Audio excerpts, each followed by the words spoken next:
Your relationship with money matters. I'm Michelle Perkins, and this is the Money and You podcast, where I will be breaking down your relationship with money, offering tough love money tips, and a money dating plan that will focus on lifting the barriers to success to help pave the way for better money practices and increased wealth. It's time to take control to live a limit-free life. It starts today.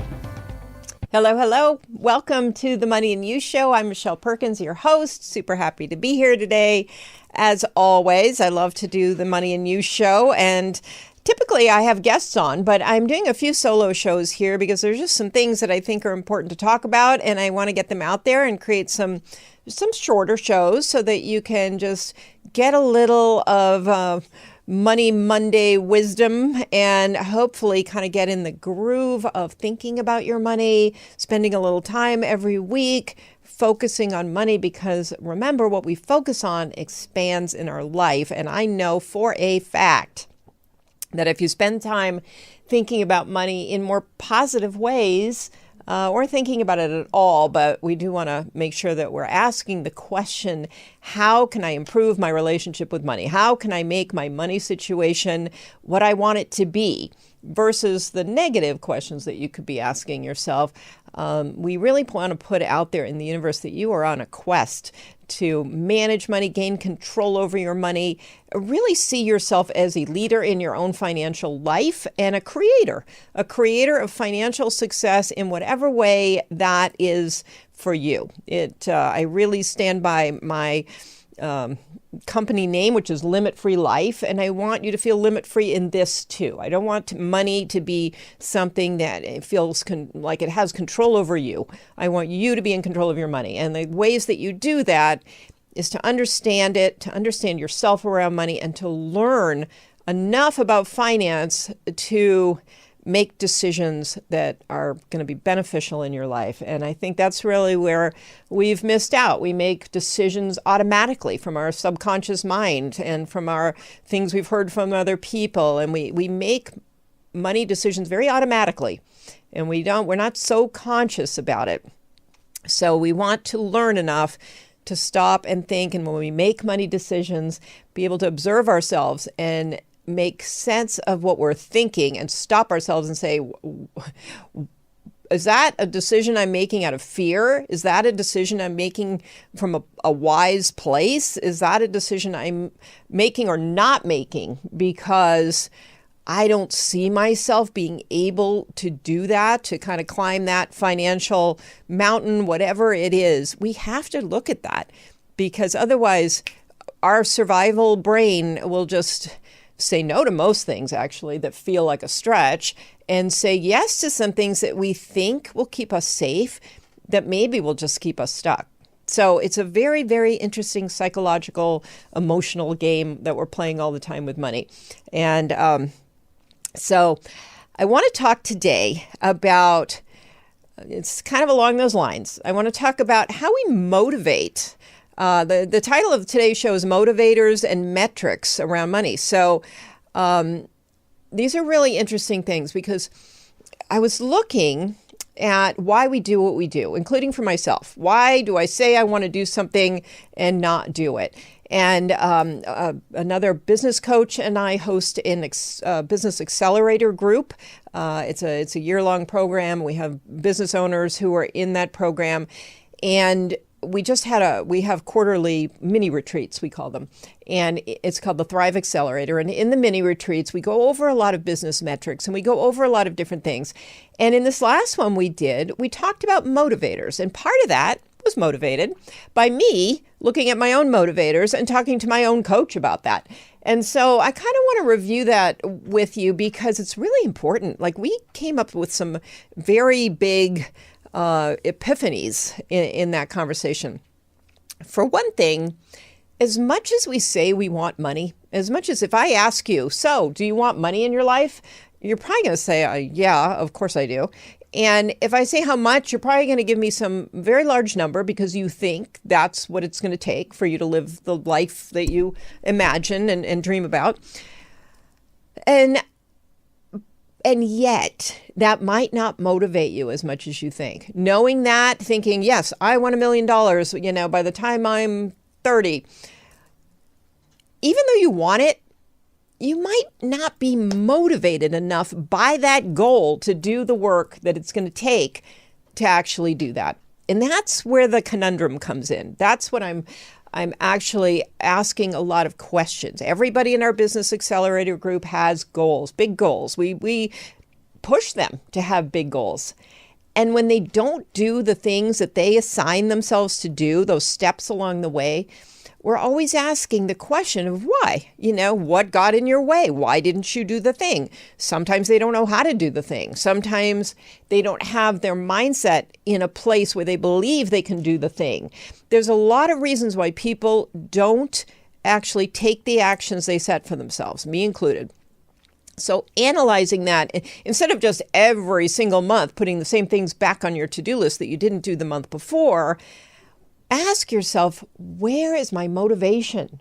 Why am I letting it go? Why am I not doing it? A lot of times it is lofty and it makes you uncomfortable, and so you don't want to do it. So you have to ask yourself, what is that thing that would motivate me to do the uncomfortable things? And I think that is a brilliant question. And I think you have to eliminate the things that you think should motivate you. Like, having more money should motivate me. I want more money. So money by itself in a vacuum should be a good motivator. I don't think it is for a lot of people. I think a lot of people do the things that they want to do, or they set these goals because there's more to it than just having money. Either a lot of people are very dedicated to being in service to other people. I am. I want to help people. I want to make life better for people. I want to, teach something that will help make life better for people and coach them so that they can have the lives of their dreams. That's what motivates me. I am a service-oriented person. I'm also a creative person, and a lot of creative people are motivated by wanting to express themselves in some way or wanting to bring something new and creative into the world. That is a bigger motivator for some people than the money itself. And yet we think the money is going to be this driver. If we set this money goal, we're going to do what it takes to meet it. Well, maybe we're not. Maybe we're actually comfortable enough in our lives. So, when you're hungry, when you're in a really, frankly, scary place financially, you're motivated by money. When you're comfortable and you just want more, sometimes money isn't enough. So you really have to dig deep and say, what is your actual motivator? What is it?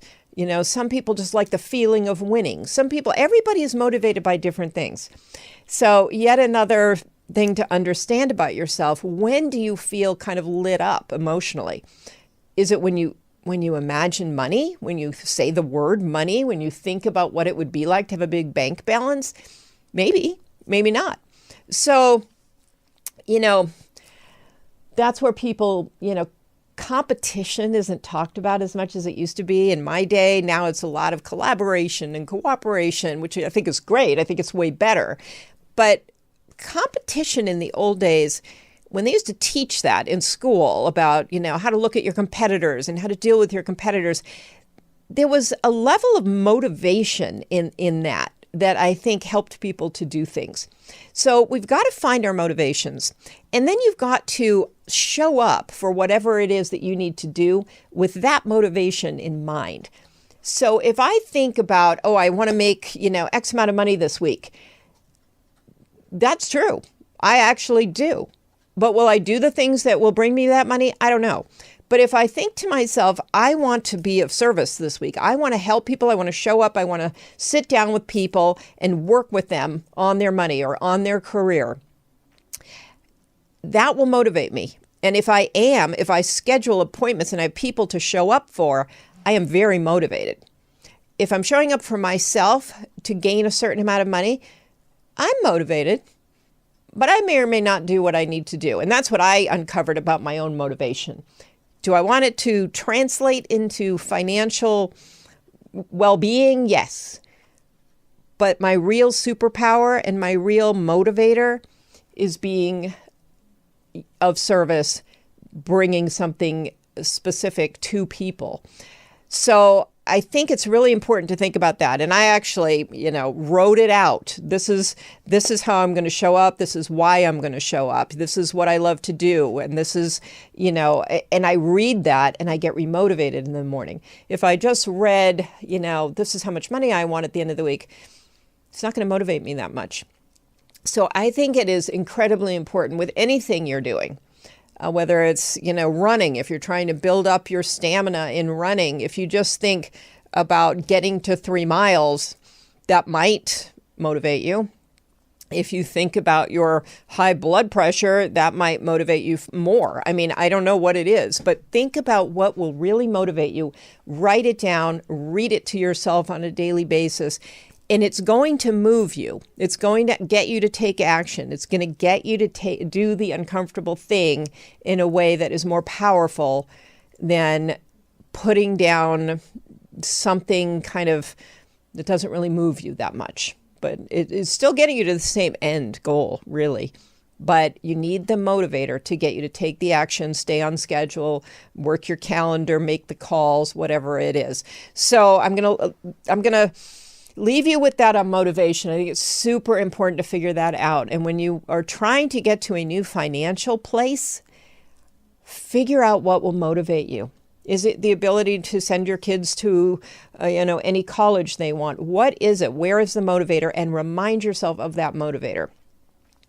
I also want to talk about metrics. Metrics are tracking, and anything we track will grow. This is another thing that I picked up on from doing our workshop this weekend with our Thrive Accelerator group. And that was how dedicated they were to their goals. We were setting new goals for the quarter. We had done a planning workshop and we were, trying to plan out next steps to reach certain goals again. And we go through a process of looking at a variety of different metrics. Not all of them are numbers. Most of them aren't, actually. There are several that are how creative were you? How much, what did you do to learn and grow? What new relationships did you build? These are all important for business owners, but they aren't necessarily dollars or numbers. But that said, metrics are important. It is very important to track what you're doing. You know how when we're in school, it's so simple. You're tracking the grades you're getting on your quizzes and your tests and your papers, and you're following along the whole time during the semester.